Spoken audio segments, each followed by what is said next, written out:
किसी कारणवश वो टेक्निकल प्रॉब्लम से अधूरा रह गया है, वो 6 मिनट का ही हो पाया वीडियो, जिसमें मैं आपको हीट ऑफ एनर्जी बता रहा था।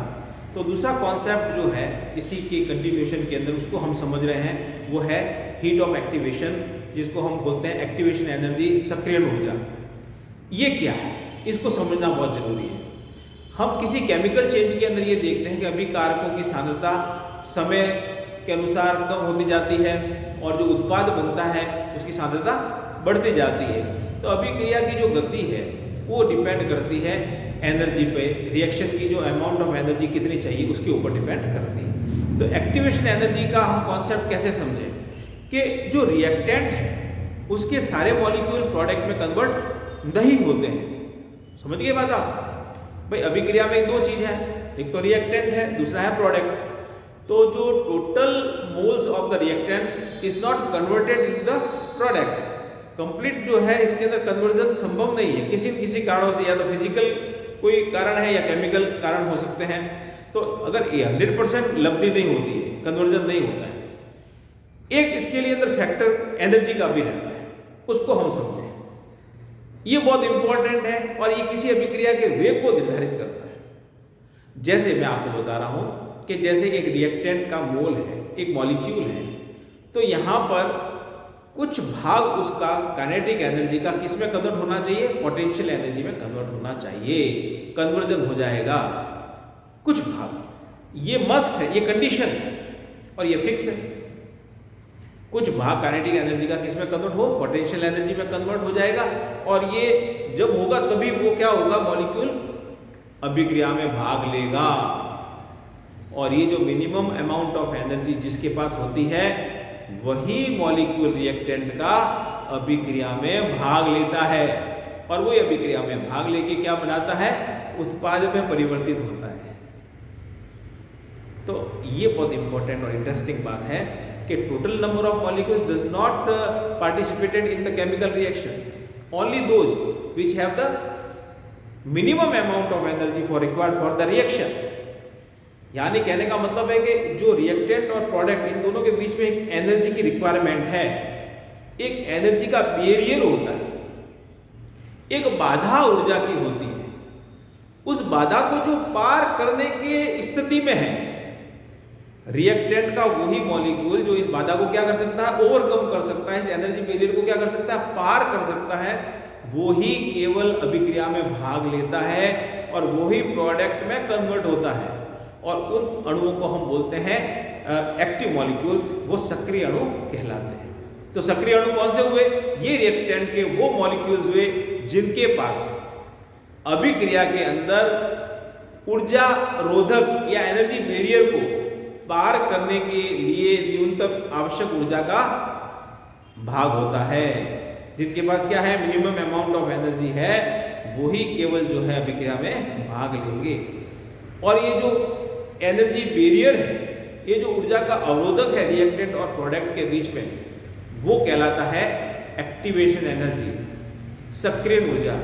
तो कहने का मतलब है कि रिएक्टेंट के जिन मॉलिक्यूल्स के पास, जिन मोल्स के पास सक्रियण ऊर्जा के बराबर ऊर्जा होगी, या जो सक्रियण ऊर्जा के बराबर ऊर्जा प्राप्त कर लेंगे किसी भी कारण से, कॉलिजन के कारण से या अन्य कारणों से, जिनके पास इतनी मिनिमम अमाउंट ऑफ एनर्जी उनके पास हो जाएगी, तो केवल और केवल वही क्या होगा, प्रोडक्ट में कन्वर्ट होंगे।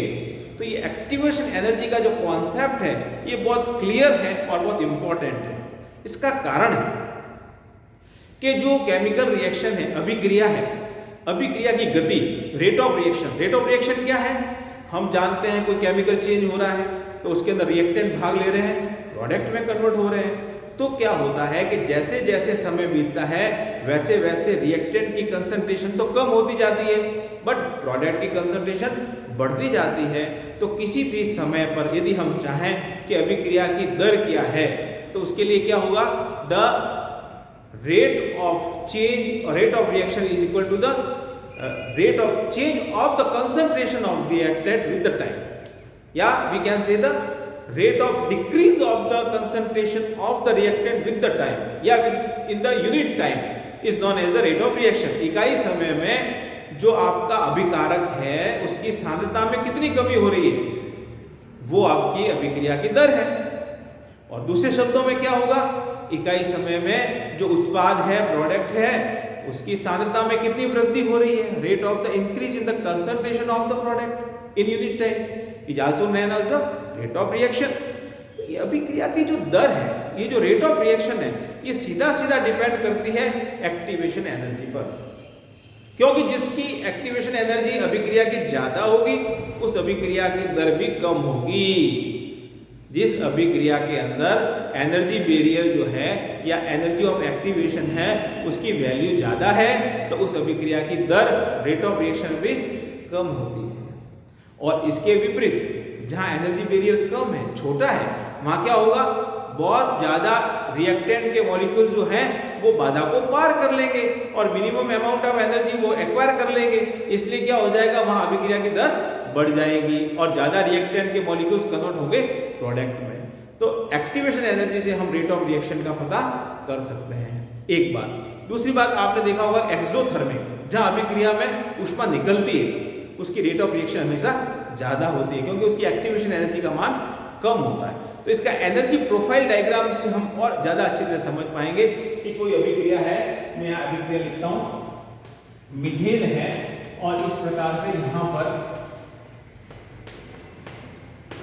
ये अभिक्रिया है। तो यहाँ बल कौन सा है, ये CH3H 104 किलो कैलोरी पर, और ये जो है आपका नया बॉन्ड बना है, इसकी एनर्जी जो है कितनी निकलेगी, 103 किलो कैलोरी पर मोल। अब इस अभिक्रिया को देखने पर तो ऐसा लगता है कि साहब हम क्या करें, 104 तक हमको चाहिए होती थी, 103 हमको अभिक्रिया में मिल रही है, तो फिर 1 किलो कैलोरी जो है अपने ऊष्मा देंगे तो ये अभिक्रिया हो जाएगी।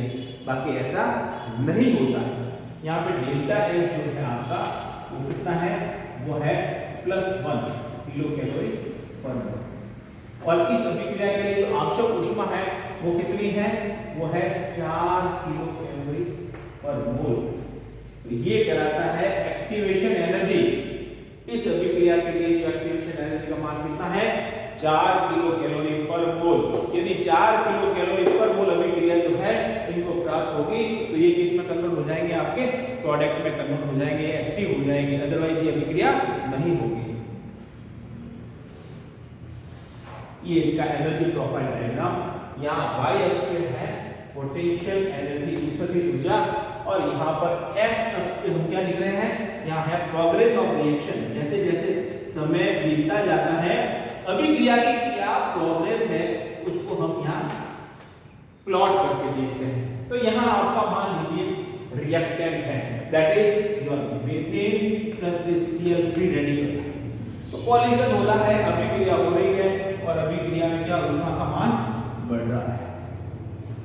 तो यहाँ पर एक पॉइंट पर आया और एक पॉइंट पे आने के बाद फिर क्या होता है, ये इस प्रकार से ये प्रोडक्ट है।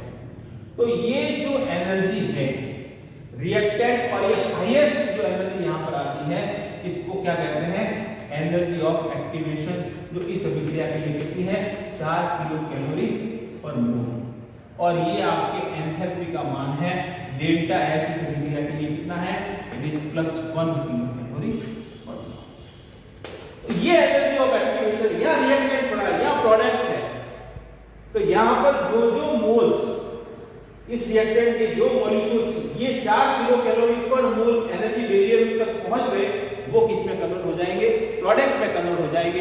बाकी के किस में रहेंगे, यही रहेंगे, वो रिएक्टेंट ही रहेंगे। वो क्या होगा, यहाँ पर एक्टिव नहीं हो पाएंगे, उनको इनएक्टिव कहेंगे, असक्रिय। तो यहाँ ये सक्रियता जो है अणुओं की डिपेंड करती है इसके अमाउंट ऑफ एनर्जी के ऊपर। तो ये मैंने आपको बताया।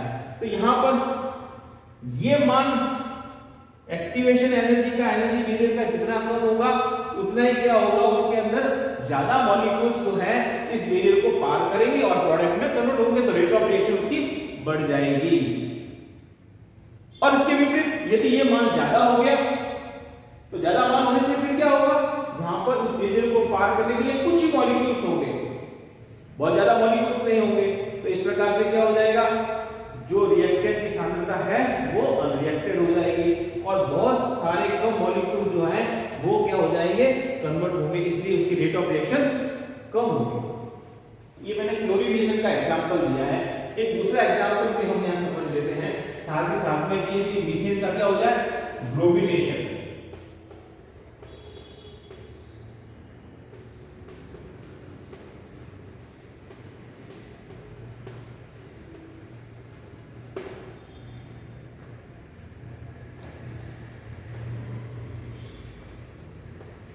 ये 104 किलो कैलोरी पर मोल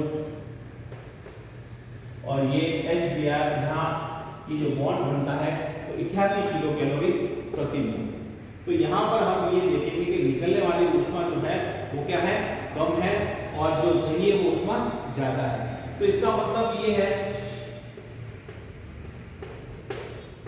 16 किलो कैलोरी यदि मोल हम क्या करें, इसको ऊष्मा दे दें तो इसका मतलब विक्रिया हो जाएगी, क्योंकि ऐसा नहीं है। यहाँ डेल्टा H जो है आपके वो है +16 किलो कैलोरी पर मोल, -16 किलो कैलोरी। लेकिन यहाँ एनर्जी ऑफ एक्टिवेशन है वो कितनी है, 18 किलो कैलोरी प्रति मोल। ये यानी कि यहाँ ये रिएक्टेंट प्रोडक्ट में कन्वर्ट होने के लिए मिनिमम अमाउंट ऑफ एनर्जी कितनी होनी चाहिए, 18 किलो कैलोरी प्रति मोल। यानी ब्रोमिनेशन जो मीथेन है उसके लिए एक्टिवेशन एनर्जी का मान यहाँ है 18 किलो कैलोरी पर मोल। इसका एनर्जी प्रोफाइल डायग्राम यदि हम देखें, y एक्स पे फिर पोटेंशियल एनर्जी, x अक्ष पे आपने क्या लिया है, प्रोग्रेस ऑफ द रिएक्शन। और इस प्रकार से देखें, यहाँ आपका रिएक्टेंट है मान लीजिए that is methane plus Br free radical, और अगेन ये एनर्जी बढ़ती जा रही है, बढ़ती जा रही है, और इस प्रकार से। तो ये 16 किलो कैलोरी पर मोल, और ये आपका क्या हो गया यहाँ पे एनर्जी ऑफ एक्टिवेशन सफेद ऊर्जा, यहाँ कितनी है, ये 18 किलो है। अब आप देखें इन दोनों का कंपैरिजन हम करते हैं तो यहाँ पर जो एनर्जी वेरिएंस है वो बड़ा है, तो यहाँ जो रिएक्टेंट के मॉलिक्यूल्स हैं वो बहुत कम एक्टिव होंगे, केवल कुछ मॉलिक्यूल्स ही इस एनर्जी वेरिएंस को पार करके क्या हो जाएगा, प्रोडक्ट में कन्वर्ट हो जाएंगे। तो we can say the rate of reaction of bromination is less than that comparison of the chlorination of the methane. तो ये सक्रिय ऊर्जा और सक्रिय अणु ये भी हमको देखना बहुत जरूरी है। इसके बाद क्या है, ट्रांजिशन स्टेट एक आती है, और सेलेक्टिविटी और रिएक्टिविटी, उसके बारे में हम नेक्स्ट लेक्चर में चर्चा करेंगे। तो आज ये पीडीएफ भी हम आपको भेज दे रहे हैं, तो उसको आप देख लेना, और ये जो कंटिन्यूस दोनों लेक्चर है इसको एक साथ ही आप देखें। All the best, thank you very much. Welcome students. Alkane के बारे में मैंने आपको केमिकल प्रॉपर्टीज बता दी, उनकी फिजिकल प्रॉपर्टीज अपन पढ़ चुके हैं, और हम उनके बनाने के तरीके को हम समझ सकते हैं। अब क्या है कि जैसे मैंने आपको प्रीवियस लेक्चर के अंदर ये कहा था कि सिलेक्टिविटी और रिएक्टिविटी, तो रिएक्टिविटी को समझने के लिए एल्केन की कुछ टर्म्स जो हैं जो जनरली केमिकल रिएक्शन में यूज आती है उनको हम डिटेल में समझ लेते हैं। तो उसके आधार पर फिर क्या है कि रिएक्टिव सिलेक्टिविटी को अच्छी तरह से समझ पाएंगे। जो मेनली जो टर्म्स यूज में आती है, और in the reference of the alkane we must go through that terms. तो पहला जैसे है, आपने नाम तो सुने हैं सबके, हीट ऑफ रिएक्शन, अभिक्रिया की ऊष्मा या अभिक्रिया ऊष्मा।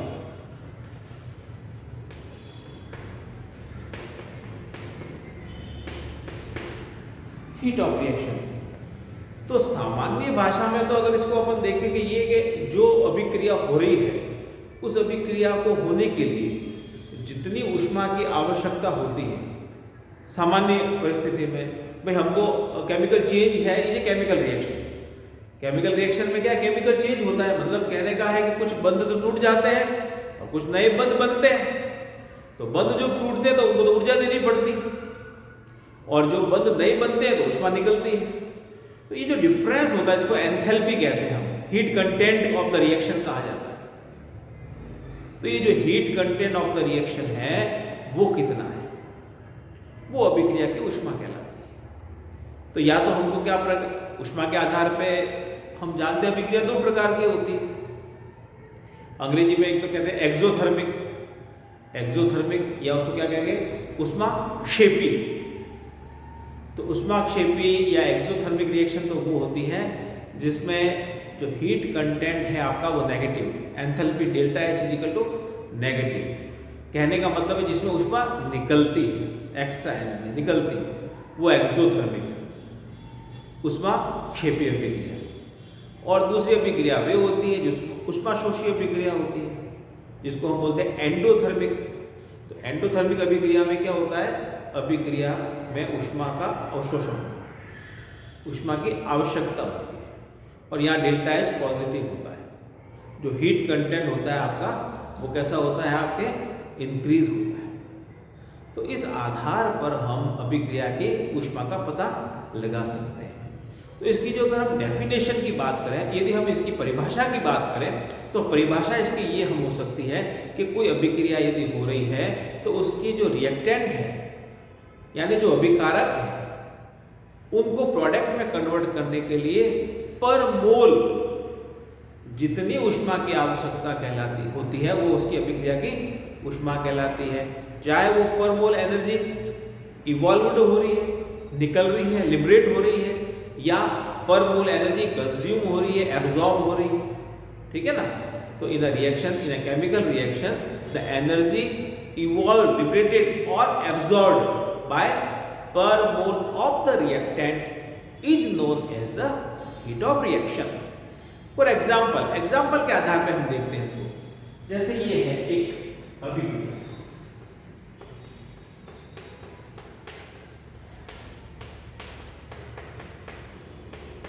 यह है क्लोरीनीकरण।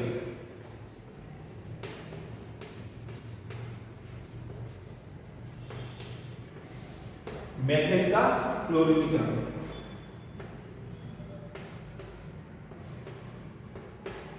अब इसको देखें अपन, तो यहाँ मीथेन है ये, तो ये इस प्रकार से क्लोरीन है। यहाँ बॉन्ड किस किस के बीच में बना है, ये नया बॉन्ड बना है, और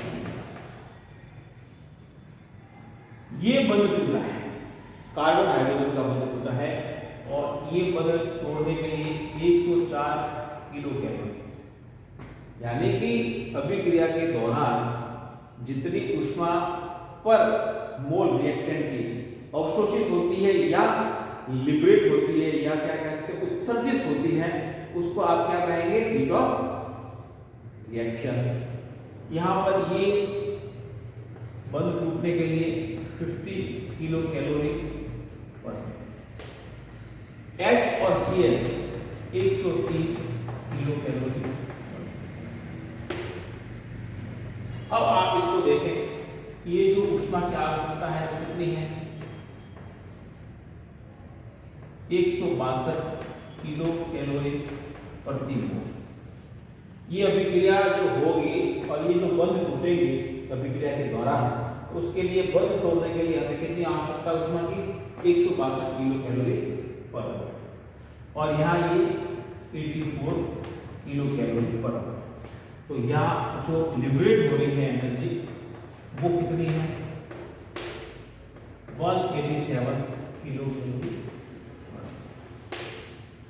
तो जो डिफरेंस है एनर्जी का आप देखें 25 किलो कैलोरी प्रति मोल, यानी कि यहाँ डेल्टा एच जो है वो कैसा होगा, नेगेटिव 25 किलो कैलोरी पर मोल। यहाँ पे जो हीट कंटेंट है वो डिक्रीज होता है, या हीट कंटेंट कैसा हो जाएगा, डिक्रीज हो जाएगा, क्योंकि हमारे पास एक्स्ट्रा एनर्जी है, ये एक्सोथर्मिक रिएक्शन है। तो यहाँ एनर्जी का डिफरेंस जो है इसको एंथैल्पी